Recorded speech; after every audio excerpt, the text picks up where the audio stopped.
Hey guys, what is up and welcome to a new Tesla update video. So today, as per usual, let's go over Tesla stock, let's go over the market, let's talk about what is happening, what we can expect moving forward and all of that good stuff as per usual. So also as per usual, if you enjoy, please don't forget to hit that like button. This is not financial advice. I am not a financial advisor. And of course, my membership section on YouTube is live. That link is down below. If you're interested, for just $3 a month, you get access to all my intraday thoughts, posts, updates, technical analysis, options flow, etc. on Tesla, and sometimes other stocks as well. I do share other stocks as well, actually pretty often recently. So again, literally just $3 a month. The link is below, or $5 to get access to all of that. Plus, you get access to my intraday thoughts on NVIDIA for $5 a month, plus all of that I mentioned before. But anyway, let's jump into it. NVIDIA. Tesla closing the day down actually 1.14%, closing at 259.52, and down a little bit further after markets. So let's talk about it, right? What does this mean moving forward for Tesla stock? Is this bad? Is it good? Is it bearish? Is it not bearish? Let me go ahead and bring out this one more time. Well, we have, of course, potentially a bearish sign here, right? Now, what's the bearish sign? The bearish sign is the fact that we have that dark cloud cover candlestick pattern. So let's talk about this first, right? What does this mean? Well, this is technically a bearish structure, right? Where you have a nice long green or, in this case, I guess, white candle. And then the next day you go even higher and then you come back down and you close on a red candle that looks like yesterday's candle, pretty much at or below the halfway point, which is pretty much what we did yesterday. And in my opinion, confirmation of that. So I'm just eyeballing in AMD right now.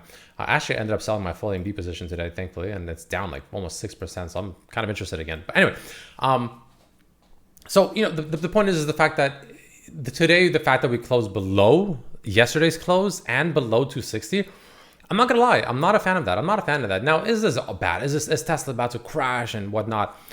Hard to say, but I'll give you my thoughts moving forward, right? So, the issue with this pattern is you can see this example right here, when you have dark cloud cover pattern and then you go below and close below, that does signal weakness. That does signal potential trend reversal. Now, nothing is perfect. It doesn't mean that it has to trend reverse here. It has to go down, but just strictly looking at this, because again, when you trade, when you do all these kind of things, it is just essentially a game of, statistics, probabilities, right? That's all it really comes down to.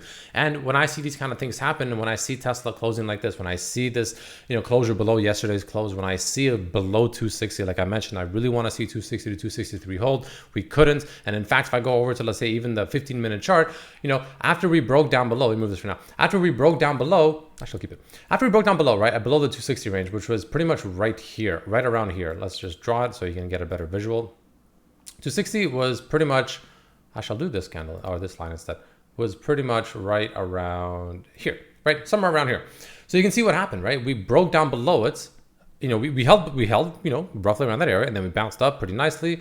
And then we went down below. Massive red candle finally pushed us below, closed the 15-minute below. And what do we do right after? We now turn this area back into resistance. And that's what I don't like to see. I don't like to see that we did this, right? I definitely want to see this push back up above 260 to 263. So that's pretty much the main thing I'll be looking at for the next couple of days or so, this week even, or whatever, right? I want to see, can Tesla reclaim 260 to 263? If it can reclaim, and if it can take that level and turn it back into a support, all right, now we're talking, right? Now I'm getting a little bit more interested here. Now it's starting to see show the strength I want to see. And if it can do that, I actually think going back up to about $280, even a few days after that, honestly, it becomes a topic, like something we can discuss about without laughing, right? Because right now, if someone tells me Tesla's going to 280, I'm just gonna be laughing because I think that's just complete, it's not gonna happen. Based on what I'm seeing right now, that is not gonna happen. But if I see Tesla reclaim 260 to 263 roughly, okay, now I think it can happen. And now it's giving me that confidence that, the probability is now finally back in that, in the realm of moving up to 280 roughly, right? So that's the way I'll be personally eyeballing and moving forward, right? And that's what I want to see moving forward. So that's probably the most important thing to pay attention to in my opinion. Now, let's say Tesla doesn't do that. Let's say Tesla continues even on the 1 hour. Same idea, right? Massive red candles.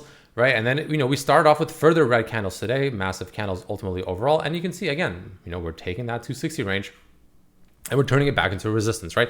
We need to break above this. Now, if the 1 hour, for instance, sees this band turn red. Now, what is this band, you might be wondering, right? Because I have two different bands that I use, right? I have the market bias and I have this band. The market bias is showing it as support, and technically the band that you see above is technically support. This band up that you see, this kind of more hollow one, isn't necessarily, oh, it comes down to it, it's support. It's more of like, is it green or is it red? Honestly, that's really all it comes down to, right? In this case, it's still green.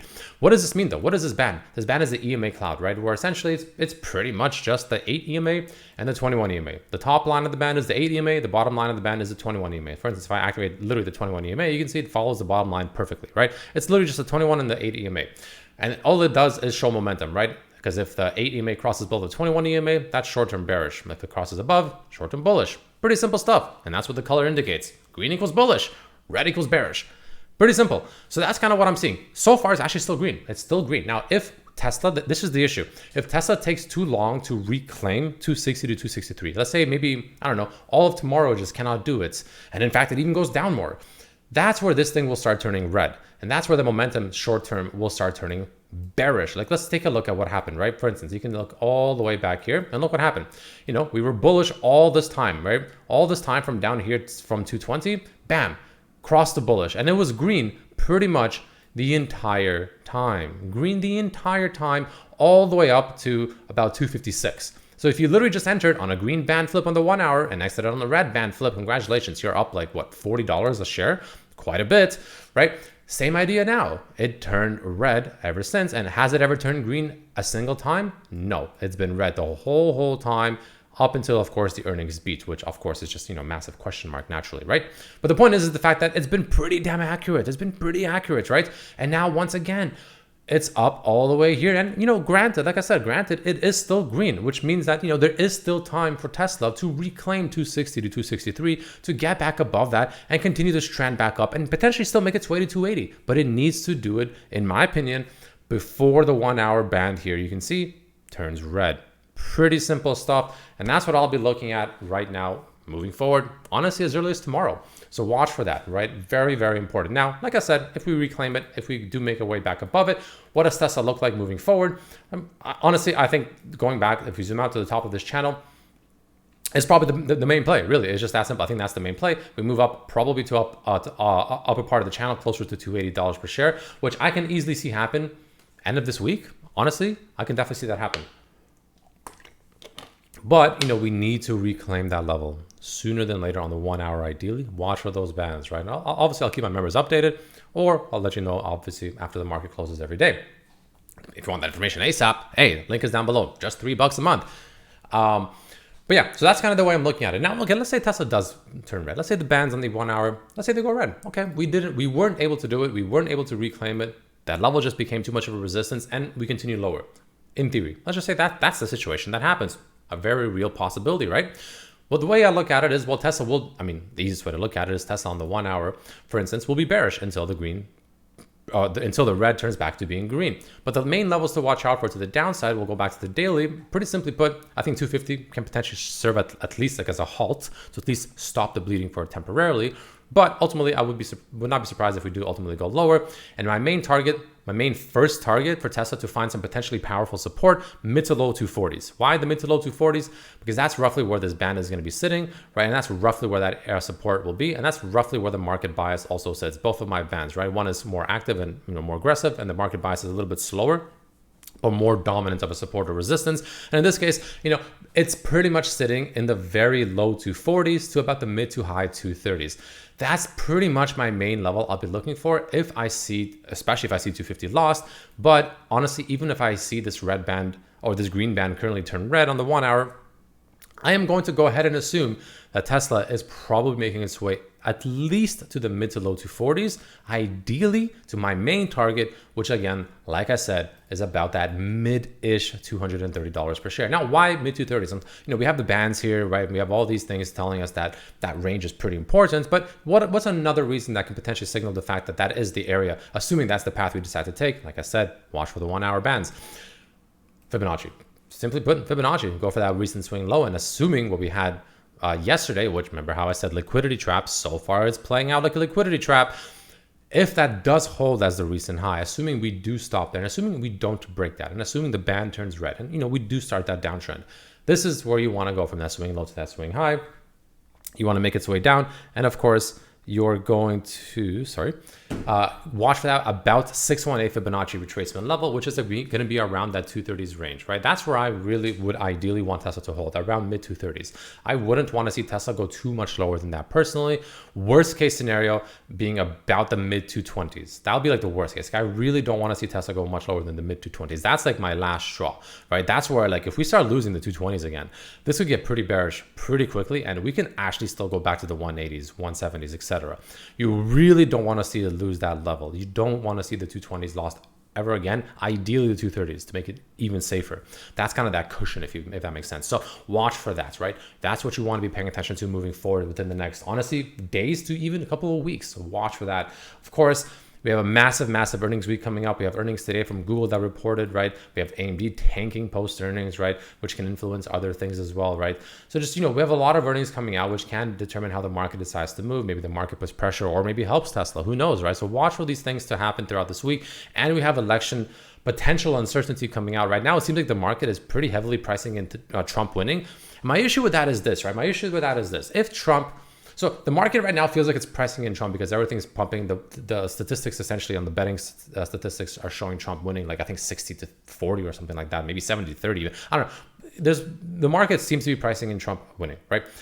The issue with that is this: because the market has been pumping, everything has been pretty much pumping. The market has been pumping because of the Trump assumption of him winning. What if there's maybe something that starts to signal, maybe it's not as certain as we thought, or even well, potentially worse for the market at least. What if he doesn't win? That could be bad. So, just watch for that, right? The market's kind of pumping into, this election, right? And the thing that's interesting about this, more of a psychological aspect, is the market still looks bullish. I'm not going to say the market looks bearish. It doesn't. It looks, honestly, still pretty decent. But, and this is a big but, if the market, how do I put this? If the market, because the market's pumping into the election, and because everyone is, and something, honestly, even I'm part of this issue too. Everyone expected September or at least October to be bearish. The market has not been bearish. The market has just been pumping in September and October. Seasonally, the worst 2 months, especially October during an election.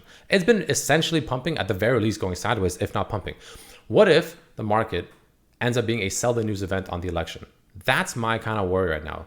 So we'll see. We'll see how this plays out, right? We'll see. Is it a sell the news event or not? I don't know. But if I look at SPY here, you can see my stochastic with a bearish crossover. Okay, a little bit eyebrow raising. Same with QQQ, though it's actually trying to go back to a bullish crossover. QQQ actually doesn't look that bad. Like, unironically, QQQ looks more bullish than SPY. Like, if I had to buy one of these two right now, I would actually buy QQQ over SPY. I think SPY actually looks a little bit concerning. QQQ, not that bad, especially if it can break this high, which we're pretty much at all-time highs. Honestly, not looking that bad, straight up. So, yeah, there's a lot of uncertainty here. So that's why right now I'm sitting in mostly cash. I exited most of my profits on Google and AMD. I'm happy, especially now seeing AMD down 7%. So very happy about that. It's pretty much right back to where I bought it before this run up that started. I actually pretty much was buying it quite literally where it is right now, and a little bit lower too. Anyway. So watch for these levels in Tesla, watch for this potential situation, watch for this massive rising channel that we're in, watch for our potential move closer to the bottom part of this rising channel. Again, boom, boom, boom, boom, potentially move back to the downside, right? About the 230s, right? Watch for that. That is a potential. That is a potential. So anyways, that's all I'm seeing. That's all I'm thinking. Let me know what you think down below. Thanks so much for watching. See you for the next one. Peace.